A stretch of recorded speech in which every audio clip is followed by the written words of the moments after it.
सरकार द्वारा पाकिस्तान ने जो घोर निंदनीय, हम जिसकी निंदा करते हैं, ऐसा हमला किया, रिहायशी इलाकों में हमला किया, धार्मिक स्थानों पर हमला किया। वो हमले में जो हमारे नागरिक हताहत हुए हैं, उनके परिजनों को सरकारी नौकरी देने का, उसका अपॉइंटमेंट लेटर देने का एक कार्यक्रम यहां पर आयोजित किया है। हम सब जानते हैं मुआवजा, ये सरकारी नौकरी, इससे आप सबके जीवन में जो क्षति हुई है, इसकी परिपूर्ति नहीं हो सकती है, परंतु ये प्रतीक है जम्मू कश्मीर सरकार, भारत सरकार और समग्र देश की जनता की जो भावनाएं आपके साथ जुड़ी है, इसका ये प्रतीक है। समग्र देश इस घटनाक्रम में आपके परिवार की जो क्षति हुई है, इसमें आपके साथ चट्टान के साथ खड़ा है। जो बहादुरी पुंछ के नागरिकों ने बताई, यहां के अधिकारियों ने बताई, और जो देशभक्ति का जज्बा हमले के बाद भी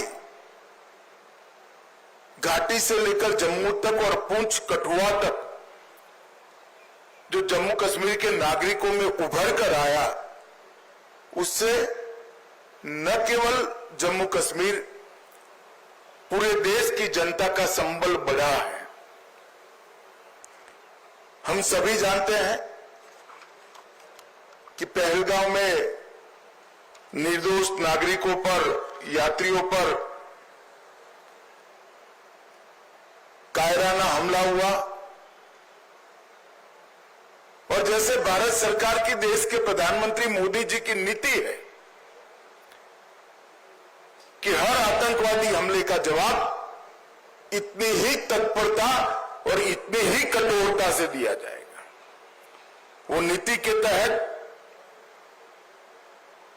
हमने 7 तारीख की रात को पाक ऑक्यूपाई कश्मीर और पाकिस्तान में जो आतंकवादी अड्डे थे, उसको ध्वस्त कर दी। पहली बार भारत की सेनाओं ने पाकिस्तान की सीमा के अंदर खड़े हुए आतंकवादी संगठनों के हेडक्वार्टर को ध्वस्त कर दिया, और एक करारा जवाब समग्र भारत की जनता की ओर से नरेंद्र मोदी जी के दृढ़ राजनीतिक इच्छा शक्ति से लिए गए निर्णय, हमारी सूचना एजेंसियों की सटीक सूचना और सेना का अद्भुत साहस और अचूक मारक क्षमता, इसके कारण यह हुआ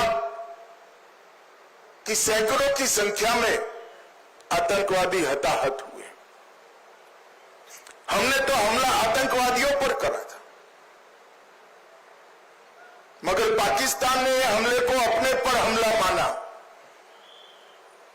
और समग्र दुनिया के सामने प्रदर्शित किया कि हम ही आतंकवादियों को पनाह दे रहे हैं, हमने ही पाकिस्तान को आतंकवादियों की पनाहगाह बनाया है। एक भी सेना के स्थान पर हमला नहीं हुआ था, एक भी पाकिस्तान का नागरिक हताहत नहीं हुआ था। इतने सटीक तरीके से भारतीय सेना ने संयम बरतते हुए पाकिस्तान पुरस्कृत आतंकवादी अड्डों को तहस नहस किया था। और बौखलाए हुए पाकिस्तान ने क्या किया? दूसरे दिन भारत में जम्मू कश्मीर में रिहायशी इलाकों में गोलीबारी, और इसका सबसे बड़ा नुकसान हमारे पुंछ को हुआ। पुंछ में शायद आजादी के बाद पहली बार गोलीबारी हुई, मगर पुंछ के साथ साथ सभी जगह पे रिहायशी इलाकों पर, गुरुद्वारों पर, मंदिरों पर, मदरसों पर गोलीबारी करने का काम पाकिस्तान ने किया, और आज पूरी दुनिया पाकिस्तान के हमले की घोर निंदा करती है। और जब पाकिस्तान ने हमारे रिहायशी इलाकों पर, नागरिकों पर, निहत्थे नागरिकों पर हमला किया, तब भारतीय सेना ने इसका भी सटीक जवाब दिया और उनके 9 हवाई अड्डों को, उनकी मारक क्षमता को क्षतिग्रस्त कर एक मजबूत जवाब दिया, जिसके कारण उनको समझौते के लिए आगे आना पड़ा। ये पूरा घटनाक्रम भारत की सुरक्षा नीति को दुनिया के सामने घटनाओं के आधार पर जाहिर करने वाला रहा है कि भारत के नागरिकों पर, भारत के निर्दोष व्यक्तियों पर, भारत की सेना पर और भारत की सीमा पर किसी भी प्रकार का अतिक्रमण भारत सहन नहीं करेगा। किसी भी प्रकार का आक्रमण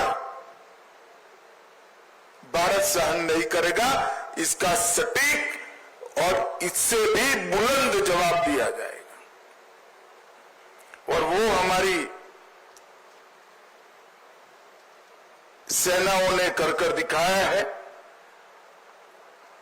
पुंछ में कई लोगों के घरों की क्षति हुई है, कई व्यापारी स्थानों की क्षति हुई है। एलजी साहब ने बताया कि जम्मू कश्मीर सरकार ने नॉर्म्स के हिसाब से सहायता कर दी, परंतु व्यापारी स्थानों और रिहायशी इलाकों में जो क्षति हुई है, आने वाले कुछ ही दिनों में भारत सरकार भी इसके लिए एक पैकेज लेकर आएगी। और मैं आज इस मंच से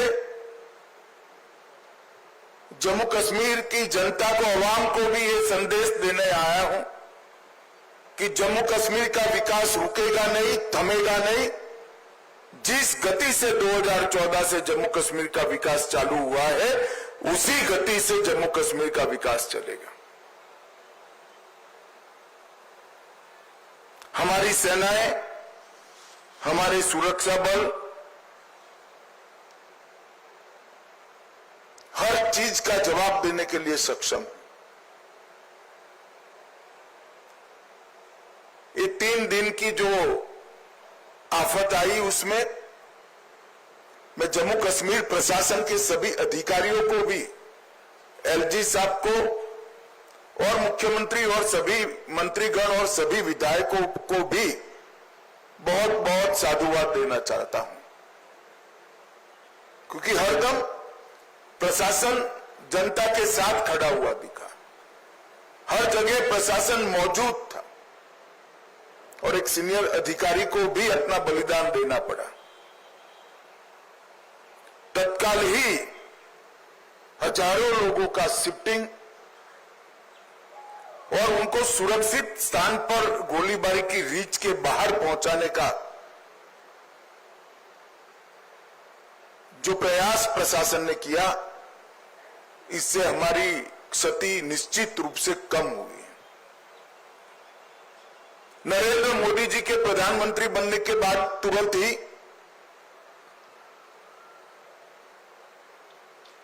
बंकर्स को बनाने का निर्णय लिया गया था।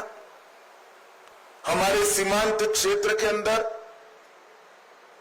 लगभग 9,500 से ज्यादा बंकर बनाए गए, और ये बंकर इन 3 दिनों में हमारे नागरिकों की जान बचाने में बहुत काम आए हैं। आज ही मैंने सुबह एलजी साहब से, अधिकारियों से चर्चा की है। अभी की गोलीबारी को देखते हुए और बड़ी मात्रा में बंकर भारत सरकार बनाएगी, जिससे आपदा के समय में हमारे नागरिकों को बचाया जा सके। मैं यहां से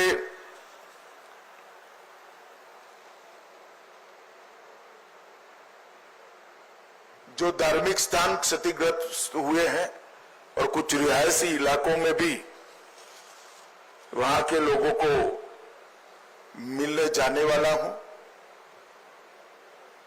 आज जिन परिवारों की क्षति हुई है, इस सभी परिवारों के प्रति मैं गहरी संवेदना व्यक्त करता हूं। पूरा देश, जम्मू कश्मीर सरकार, भारत सरकार आपके साथ चट्टान की तरह खड़े हैं और जो आतंकवादियों ने किया है, जो पाकिस्तान की सेना ने किया है, उसके प्रति भारत की रक्षा नीति अब और सुदृढ़ बनेगी। प्रधानमंत्री जी ने बहुत स्पष्ट कर दिया है कि टेरर और टॉक एक साथ नहीं चल सकते, टेरर और ट्रेड एक साथ नहीं चल सकते, खून और पानी एक साथ नहीं बह सकते। मैं जम्मू कश्मीर के अवाम को फिर से एक बार विश्वास दिलाना चाहता हूं कि विकास की जो यात्रा 2014 से शुरू हुई है, इसमें ये ठहराव जो दिख रहा है वो क्षणिक है। आने वाले दिनों में फिर से जम्मू कश्मीर के विकास की यात्रा शुरू होगी और जो भी हमारा नुकसान करने का प्रयास करेगा उसको मुंह तोड़ जवाब भी दिया जाएगा। फिर से एक बार सभी परिवारों के प्रति गहरी संवेदना व्यक्त कर मैं मेरी बात को समाप्त करता हूं। वंदे मातरम।